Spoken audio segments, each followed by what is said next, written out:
Hello everyone, welcome back to my YouTube channel the radiology revolution classes. So guys, हम सब लोग जानते हैं सीआरई एम्स की तरफ से बहुत ही बड़ी वैकेंसी आई है हमारे पैरामेडिकल स्टाफ्स के लिए।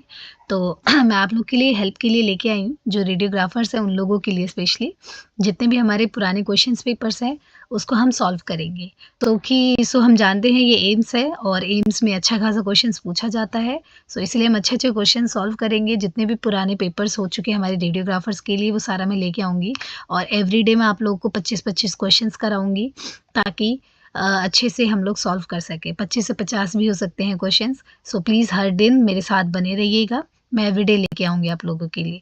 सो ये हमारा फर्स्ट पेपर है 26 नवंबर 2023 का, जो कि विक्रम साराभाई स्पेस सेंटर से रिलीज़ किया गया है। तो इसका लेवल काफ़ी ठीक ठाक है, काफ़ी अच्छा है। सो जो भी हमारे दोस्त आप जा रहे हैं आप एग्ज़ाम देने, तो ये ज़रूर देख के जाइएगा ताकि आपको काफ़ी हेल्प मिल सके। सो स्टार्ट करते हैं अपना टॉपिक। सो फर्स्ट क्वेश्चन है हमारा, ultrasound waves are produced by. Ultrasound waves किससे कैसे प्रोड्यूस्ड होती है? तो ऑप्शन दे रखा है fluorescent material, thermo electrode, magnetic material और पीजो इलेक्ट्रिक मटेरियल। सो इसका राइट आंसर है हमारा पीजो इलेक्ट्रिक मटेरियल। मैं यहाँ पे टिक कर देती हूँ।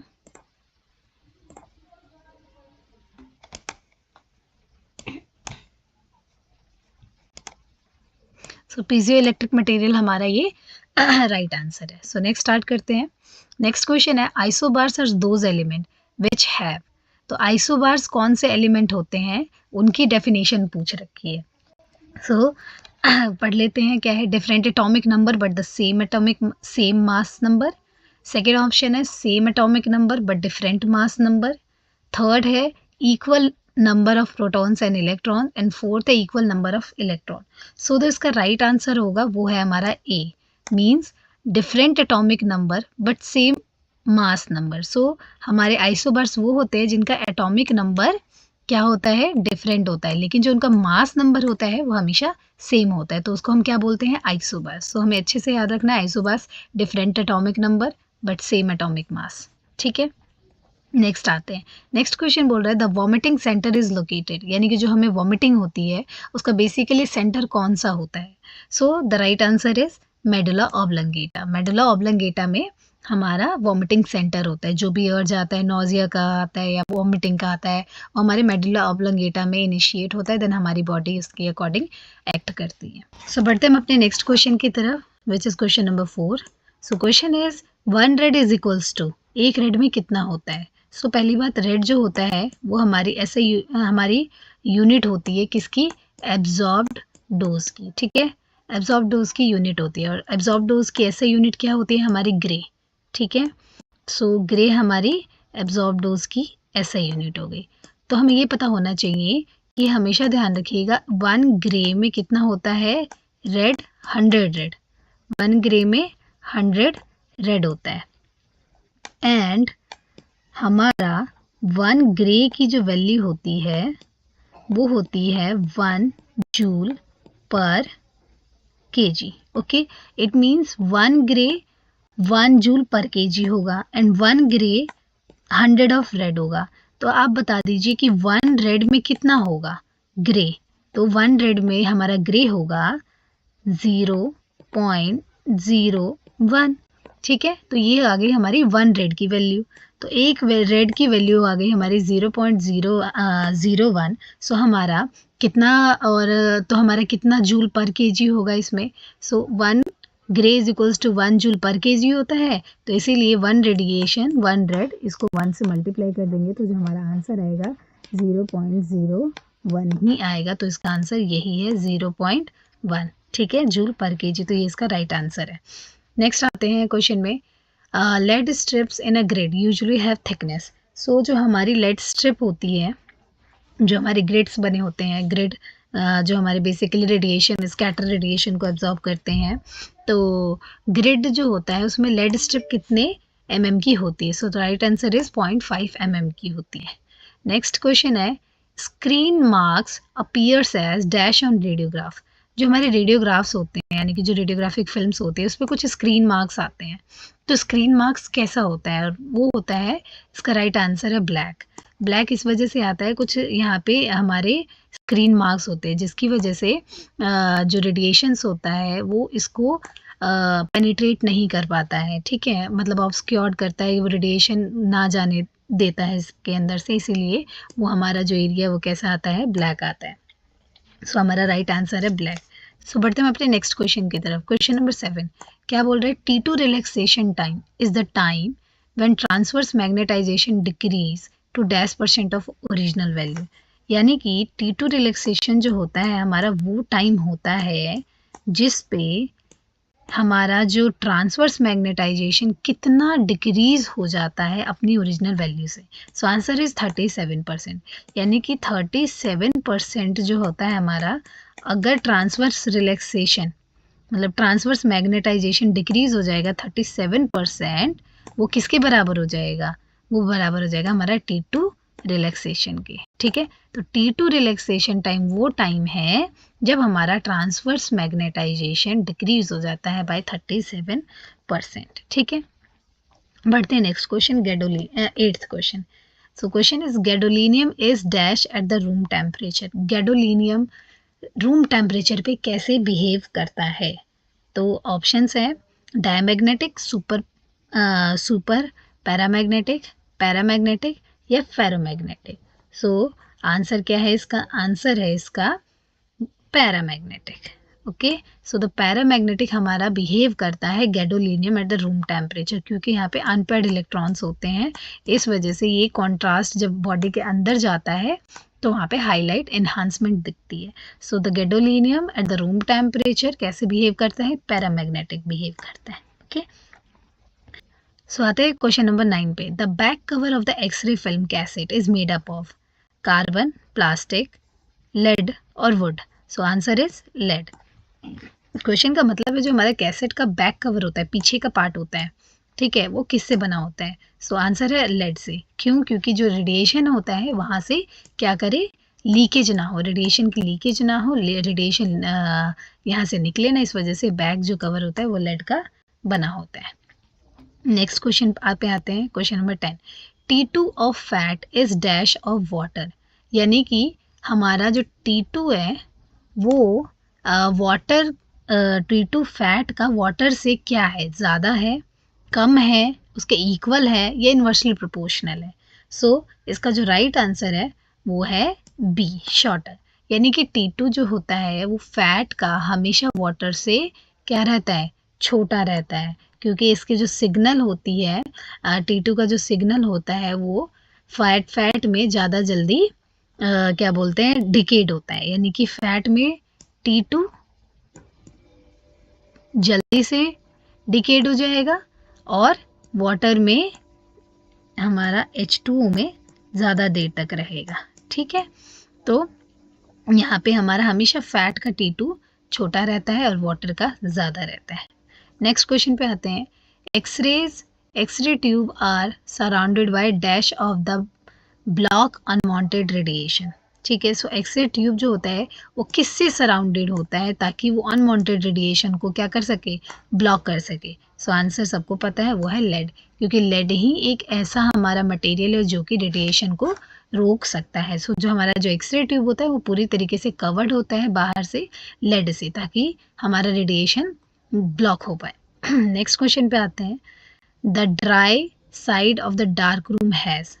सो हमारा जो डार्क रूम होता है वहाँ पे 2 कंपार्टमेंट बने होते थे, एक ड्राई और एक होता है वेट। तो इन दोनों के अलग अलग फंक्शंस होते हैं, वो मैं आगे जब डार्क रूम का चैप्टर डिटेल में पढ़ाऊंगी तो बताऊंगी। तो यहाँ पर है डार्क रूम जो होता है वो किस लिए यूज़ होता है, उसका मतलब दूसरा नाम क्या है? सो लोडिंग बेंच है, प्रोसेसिंग टैंक है या रिप्लेनिशिंग सॉल्यूशन है, रनिंग वाटर है। सो आंसर क्या है? Loading bench. लोडिंग का मतलब होता है हमें जो एक्सरेज की जो फिल्म्स होती है वो लोडिंग अनलोडिंग हमेशा हमें ड्राई ही एरिया पे करना चाहिए ताकि हमारा फिल्म डैमेज ना हो। बाकी प्रोसेसिंग टैंक हमें पता है ये वेट होता है, इसके अंदर डेवलपर, फिक्सर, बहुत सारी चीज़ें होती हैं। रिप्लेनिश सॉल्यूशन जो हम बनाते हैं वो भी हमारा वेट एरिया में ही होता है, और रनिंग वाटर तो हमको पता ही है ये भी क्या है, वेट एरिया में होगा। सो राइट आंसर है इसका ए। आते हम अपने क्वेश्चन नंबर 13 के ऊपर। क्वेश्चन ये बोल रहे हैं कि heel effect depends on. So basically ये एनोड हील इफेक्ट है। ये एडी से हम लोग ये कंफ्यूज ना हो, ये हमारी बॉडी वाला एडी नहीं है, ये एनोड हील इफेक्ट होता है हमारे एक्सरे ट्यूब में। सो बेसिकली क्या होता है, हमारा जो एनोड को एंगल दिया जाता है 6 से 20 डिग्री पे, ठीक है। जैसे कि मान लीजिए हमारा एनोड का मटेरियल है, ये थोड़ा सा एंगल्ड होता है। ये बेसिकली इसलिए बनाया जाता है, हम लाइन फोकस प्रिंसिपल पढ़ाऊंगी मैं आगे चल के, तो उसे पता चलेगा क्या होता है ये। सो एनोड हील इफेक्ट में एनोड को यहाँ पे एंगल दिया जाता है 6 से 20 डिग्री तक, ठीक है। और जब रेज यहाँ पे जाती हैं तो वहाँ से हमारी गुड इंटेंसिटी ऑफ बीम निकलती है, ठीक है। वो लाइन फोकस प्रिंसिपल होता है बेसिकली, यहाँ से हमारी एक्सरेज जनरेट होती हैं, ठीक है। सो एनोड हील इफेक्ट हमारा ये है कि जितना हमारा एंगल होगा उतना ही ज़्यादा रेडिएशन जो होती है एब्जॉर्ब्ड होती है हमारी एनोड के अंदर। यानी कि यहाँ से फिलामेंट है, मान लीजिए हमारा यहाँ से हमारा फिलामेंट है, ठीक है।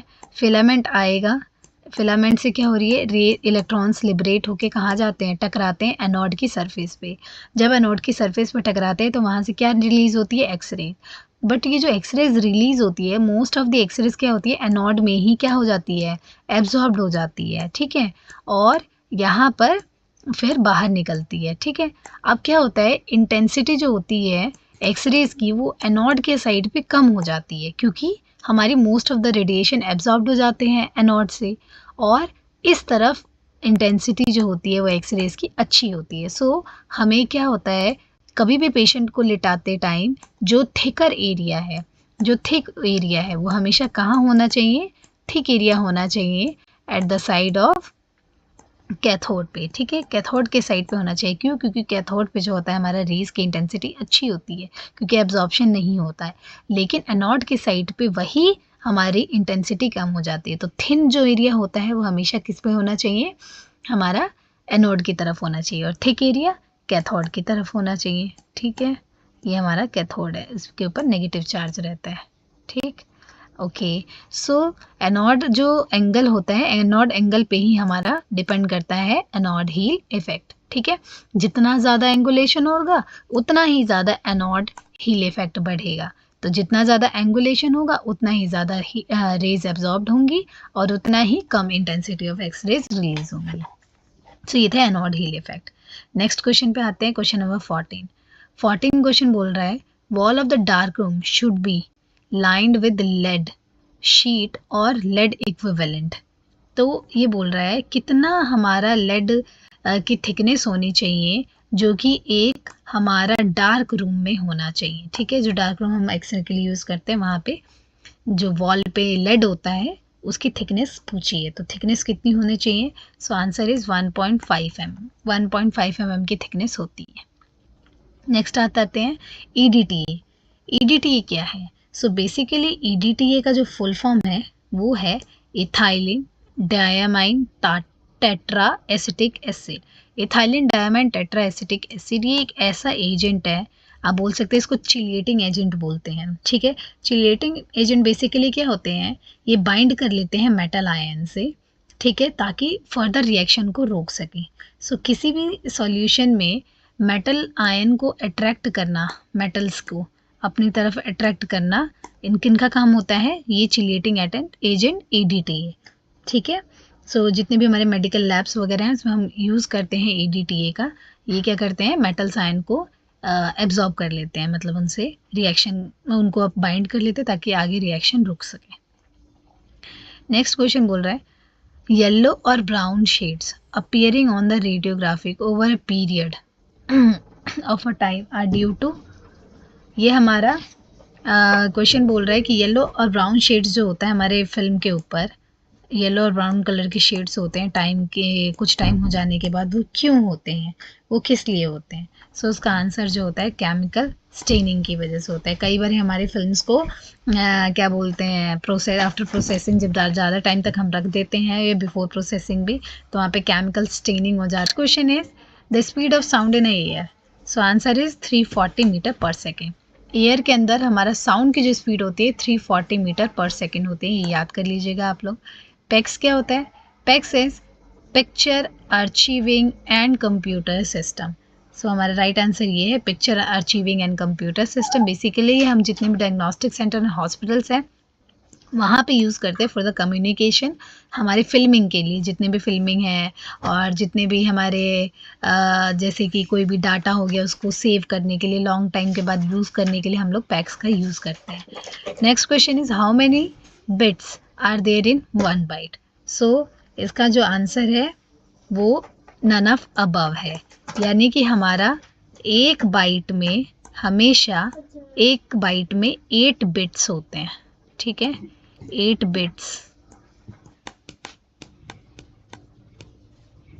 बिट्स होते हैं हमारा 1 बाइट में।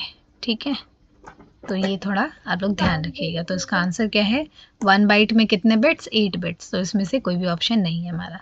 नेक्स्ट क्वेश्चन आते हैं, element not used in rare earth screen is. So the rare earth screen जो नहीं होता है रेयर इसमें से मटेरियल, वो कौन सा आंसर है। तो उसका आंसर है बेरिलियम। बाकी सारे रेयर अर्थ मेटल है, गैडोलिनियम, लैंथेनम, येट्रियम, बट जो बेरिलियम है ये हमारा रेयर अर्थ मेटल नहीं है। रेयर। सो आते हैं हम अपने नेक्स्ट क्वेश्चन 21 नंबर क्वेश्चन ये बोल रहा है, in radiographic graphy surroundings the section with absorptive material is known as. So question को हमें समझना बहुत ही ज़्यादा इंपॉर्टेंट है, क्योंकि ये क्वेश्चन पूरा मतलब ऐसा घुमा के पूछा है कि हम पक्का कंफ्यूज होने वाले हैं इसमें। तो क्वेश्चन ये बोल रहा है कि जो हमारा फिल्म्स होती है, एक्सरे फिल्म्स, इसके कुछ एरिया को हम सराउंडिंग्स कर देते हैं, यानी कि ब्लॉक कर देते हैं। किससे, एब्जॉर्प्टिव मटेरियल से। एब्जॉर्प्टिव मटेरियल वो होते हैं जो कि अपने अंदर से एक्सरेज को एब्जॉर्ब कर लेते हैं, यानी कि एक्सरेज नहीं जाने देते नीचे। तो हम पहले के टाइम पे जो एक्सरेज करते थे, मान लीजिए हमें एक ही कैसेट पे 2 एक्सरे करना है हैंड के, तो हम क्या करते थे, एक एरिया को हम ब्लॉक कर देते थे और यहाँ पर हम एक्सरे करते थे। ठीक है, हैंड रख के, तो ये एरिया हमारा सेफ हो जाता था, फिर हम इसमें अपना दूसरा एक्सरे भी कर सकते हैं इस वाले एरिया को ब्लॉक करके। तो बेसिकली जो हमारा आंसर है वो ये है, मास्किंग।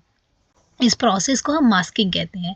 जो हमारी लेड की ब्लॉकर्स होते थे वो हम रख देते हैं यहाँ पे, तो बेसिकली हम मास्किंग करते हैं। और ये हमारा लेड एब्जॉर्प्टिव मटेरियल है जो कि इस एरिया को ढक देता है, मास्क कर देता है, और ताकि हम अनवांटेड रेज को, मतलब जो हमारी रेज है वो उसी पर्टिकुलर एरिया पे पड़े जो हम चाहते हैं। समझ गए आप। तो ये है इस क्वेश्चन का मतलब। नेक्स्ट क्वेश्चन बोल रहा है, इन 28 day cycle ovulation occur. So right answer is 14th day. 14th day पे ओव्यूलेशन होता है। तो यानी कि 14th डे का क्या मतलब होता है, जैसे पीरियड्स आज स्टार्ट हुए, पीरियड स्टार्ट होने के 14th डे पे एग रिलीज होता है, और ये हमारा एग जब रिलीज होता है इसको हम बोलते हैं time of ovulation. So basically before 10 day जो रूल हमारा 10 डे रूल यही होता है कि 10 दिन से पहले पहले हमारा कोई भी हम रेडिएशन बेस्ड टेस्ट करा सकते हैं, क्योंकि प्रेगनेंसी के चांसेस नहीं होती है। बट 10 दिन के जो बाद होता है वो हमारा थोड़ा सा सेफ नहीं माना जाता। क्यों? क्योंकि ओव्यूलेशन टाइम आ जाता है, एग्स बन चुके होते हैं, एग्स रिलीज हो चुके रहते हैं ओवरी के बाहर। तो इस वजह से प्रेगनेंसी के चांसेस होने की वजह से हम 10 डे के बाद कभी भी कोई भी हम रेडिएशन बेस्ड टेस्ट करते हैं तो उसमें हमें कंफर्मेशन होना ज़रूरी है प्रेगनेंसी है कि नहीं है। नेक्स्ट क्वेश्चन पे आते हैं, cell are more radiosensitive in dash phase of the cell division. So cell division के कौन से फेज में हमारा जो सेल है वो बहुत ही ज़्यादा सेंसिटिव होता है। सो आंसर इसका क्या है, माइटोसिस। माइटोसिस में हमारा सेल बहुत ही ज़्यादा रेडियो सेंसिटिव होता है, यानी कि रेडिएशन से बहुत ही ज़्यादा सेंसिटिव होता है। क्यों? क्योंकि इस टाइम हमारा सेल का डिवीजन चल रहा होता है। ठीक है, और जब सेल का डिवीजन चल रहा होता है तो उसमें जो डीएनए होता है वो बहुत ही ज़्यादा हमारा रिस्क रहता है डीएनए को डैमेज होने का, क्योंकि डीएनए सारे सेपरेट्स होते हैं, 2-2 पार्ट में डिवाइड होते हैं, तो मतलब बेसिकली डिवीजन चल रहा होता है इसमें। तो रेडिएशन से प्रोटेक्शन बहुत ही ज़रूरी है माइटोसिस फेज में सेल्स का। ठीक है, और जो सबसे ज़्यादा लीस्ट रेडिएशन सेंसिटिव फेज है वो क्या है, हमारा एस फेज। सो एस फेज जो होता है हमारा, इससे रेडिएशन से ज़्यादा इफेक्ट नहीं होता। ठीक है, तो ये इसका आंसर है। नेक्स्ट क्वेश्चन पे, question is bore type filter is use to minimise. So bore type filter क्या होता है, इसका मतलब यूज करते हैं किस चीज़ को कम करने के लिए? ऑप्शन ये है फोटोन स्टारवेशन, सेकंड ऑप्शन है beam hardening effect, third option है अंडर सैम्पलिंग आर्ट इफेक्ट और फोर्थ ऑप्शन है ऑल ऑफ द अबव। सो इसका जो राइट आंसर है ये है all of the above. Basically जो बो टाई फिल्टर है हमारा यूज़ करते हैं इन तीनों चीज़ को मिनिमाइज़ करने के लिए। फोटोन स्टारवेशन का क्या मतलब होता है? फोटोन स्टारवेशन का मतलब होता है जो लो अमाउंट ऑफ रेडिएशंस होती है, ठीक है, अगर लो अमाउंट ऑफ रेडिएशंस पड़ती हैं हमारे फिल्म्स के ऊपर तो वहाँ पे क्या होता है, ये फॉगी इमेज क्रिएट कर देती हैं जो कि हमारा अननेसेसरी होता है, जो कि हमारी फ़िल्म के लिए ठीक नहीं होता है, कॉन्ट्रास्ट अच्छा नहीं देता है। तो इसी को बोलते हैं फोटोन स्टारवेशन। सो ये फ़िल्टर यूज़ करने से क्या होता है, हमारा जो लो अमाउंट की या लो एनर्जी जो फोटोन्स होते हैं उसको ये फ़िल्टर कर देता है, यानी कि उसको नीचे ही नहीं आने देता है ट्यूब से। ठीक है, तो ये हो गया हमारा फोटोन स्टारवेशन। नेक्स्ट है beam hardening effect. Beam hardening effect भी एक तरीके का हमारा यही है। इसमें क्या होता है, हमारा जो गुड अमाउंट ऑफ जिसकी स्ट्रेंथ होती है, जिसकी बहुत ही अच्छी ज़्यादा स्ट्रेंथ होती है, रेडिएशंस की इंटेंसिटी होती है, वो सिर्फ आने देती है, तो यानी कि उसको हम हार्ड बीम बोलते हैं।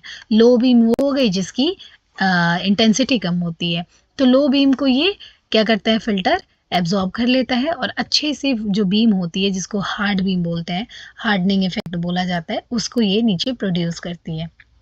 तो ये भी इस फिल्टर के लगाने से होता है। और जो नेक्स्ट है under sampling art effect. Under sampling art effect तब होता है जब हमारा इक्वल अमाउंट ऑफ रेडिएशन नहीं पहुंच पाता किसी भी पर्टिकुलर एरिया में। तो मान लीजिए कोई एरिया है, यहाँ पे हर तरफ इक्वल अमाउंट ऑफ रेडिएशन पहुंचे ताकि हमारा कॉन्ट्रास्ट अच्छा रहे, वो तभी पॉसिबल हो सकता है जब हम बो टाई फिल्टर यूज़ करें। तो इसका आंसर है ऑल ऑफ द अबव। ठीक है, नेक्स्ट क्वेश्चन आते हैं 25th क्वेश्चन पे। नेक्स्ट क्वेश्चन हमारा 25th बोल रहा है ultrasound frequency commonly used in diagnosis. So diagnosis में जो हम अल्ट्रासाउंड फ्रीक्वेंसी यूज़ करते हैं वो कितना होता है, वो होता है हमारा 1 to 20 मेगाहर्ट्ज़। सो 1 मेगाहर्ट्ज़ से 20 मेगाहर्ट्ज़ तक की हम फ्रीक्वेंसीज को यूज़ करते हैं इन अल्ट्रासाउंड डायग्नोसिस में। ठीक है, सो ये हमारा आज के 25 क्वेश्चन है। कल हम करेंगे 25 क्वेश्चन और ऐसे करके हम अपने जितने भी पुराने क्वेश्चंस पेपर्स है कोशिश करेंगे एग्ज़ाम से पहले हम ये ख़त्म करें। तो आप अच्छे से पढ़िए और पेपर को अच्छे से दे के आइए। Thank you, all the best.